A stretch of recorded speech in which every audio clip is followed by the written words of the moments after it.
hello' guys good morning এতিয়া যাব ওলাইছোঁ ৰাইডত এতিয়া ক'ত গৈ আছোঁ কি নাই জেগাডোখৰ আপুনি ভিডিঅ'টো চাই থাকিব আৰু লগত আছে আমাৰ এইকেইটা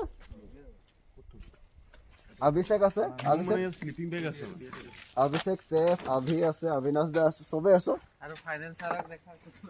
তিনিটা বাহন আছে স্পনচৰশ্বিপত আমাৰ ফোন কৰি আছে আকাশ